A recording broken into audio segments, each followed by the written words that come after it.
I would Even love smoke to. that ganja. I want to try some of that new kill strain he came out with, Kill 4209 Oh or yeah, whatever. he freaking toked up at the press He conference. put that shit Did. under the table, yeah. And he's Bro, like, and he has a gym now. He has a gym. I think it's in it's in especially Cali. after this, he got some money. They Yeah, probably he's gave had him a gym for a while. gave him a couple M's. Ever since the Conor McGregor fights, he got a gym. I would love to check out that gym and everything. It'd be so badass to meet him and everything, and to see like the shit that he does. Calls that gym Kill 209 with a boxing glove and a marijuana leaf on it. That'd be dope if he did some shit like that. I'd be like, hey. Nate Diaz was especially like him and his brother Nick were like the two biggest icons to push the whole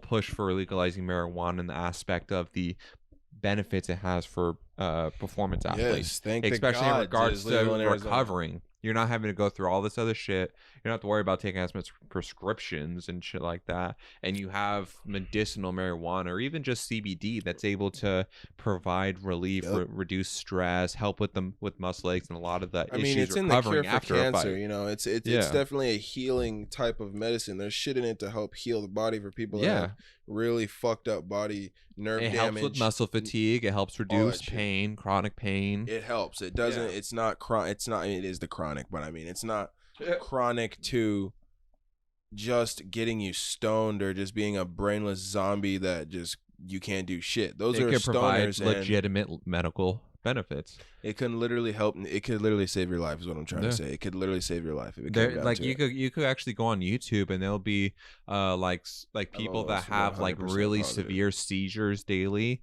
and they'll get a couple drops of CBD oil, and the seizures will stop within minutes. And then they don't have to take those prescription pills.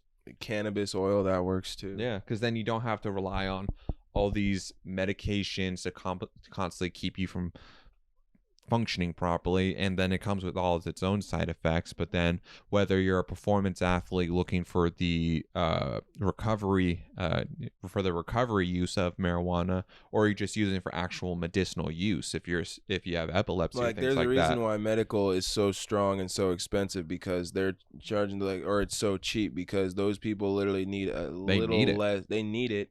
And not only that, they don't need that much of a hard dose like recreational users would prefer. Yeah. Like recreational users would walk in there and they want, give me your strongest shit, bro. Your strongest shit, an ounce of your strongest shit. Medicinal people will be like, I just need an eighth of some regular shit. Like I just need this to help with my Parkinson's. I need like a couple joints. I need like some edibles. Some I just gummies. want something to help with my Tourette's. Those are people that literally use it for the medicinal purposes that they're good for. Yeah, and that's why I like the fact that they put a heavy tax on the, like, obviously this is going to be unpopular opinion, but that's why I like the fact in Arizona they put a heavier tax on recreational use for purchasing marijuana.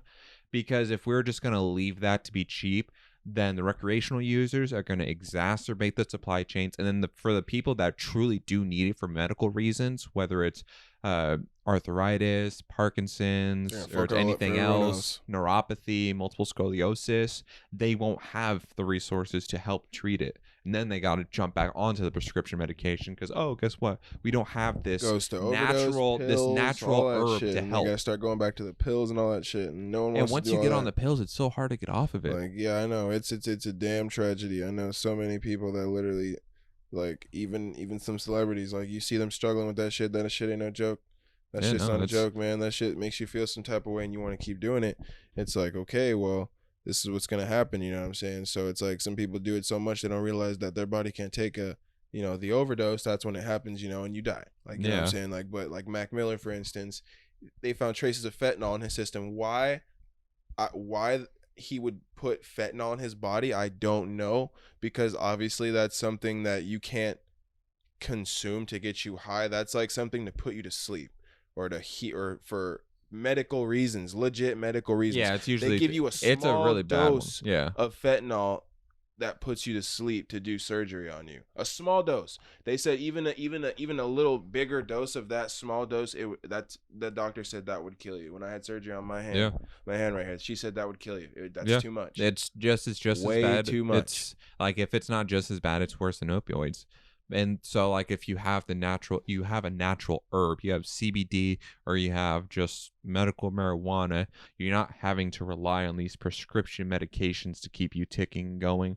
You're not having to worry about all the bad side effects that stem from it, especially if you're using it for chronic pain and you're having to rely on like opioids for a long period of time. Opioids, you can That definitely abuse the fuck out of them yeah, opioids, and so you it's got to be and the careful with that. dependency it creates is Some might be a little horrible. stronger than others, and some might be like just hit you in 5 minutes, some hit you in 10 minutes. Like, you don't know. So that's why you got to be careful how much you take and Yeah. how your high is. Know your limits and just literally be close to God. That's all I'm saying. And even when you're okay and you don't need to take those prescriptions anymore, if you yourself have addictive personality traits, or if the drug itself is just that addictive, just trying to get off of it is going to be such a horrible and difficult experience versus smoking a It's hard. blunt or just taking a hit from a If you CBD were to stop pen. trying to smoke cigarettes, weed, or just trying to stop And it's smoking because anything in the general, it's hard. dopamine crash. Period. Like, But if you're just like smoking a CBD pen or just like hitting a bowl or something, you're not gonna have the potential overdose risk with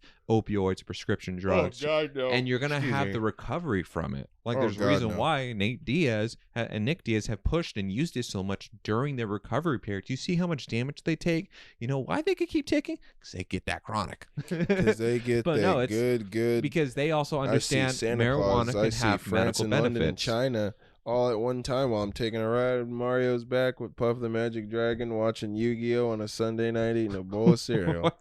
All in fucking one. That's the type of shit that gets you going. That's good. Oh my god. But no, we definitely went off topic. But yeah, but that's why it's like it has good valuable use, especially for recovering for athletes. But of course, because it's still illegal federally, there's still that issue there. But no, it's we always got that fucking issue with the fucking cops and shit. But Yeah, no, there it's we are. people in general Fuck. are kind of understanding and acknowledging marijuana is not as bad as it was portrayed throughout the 1900s, and that actually has a lot of medical benefits, not just for recovery from like in combat sports, for recovering from combat sports,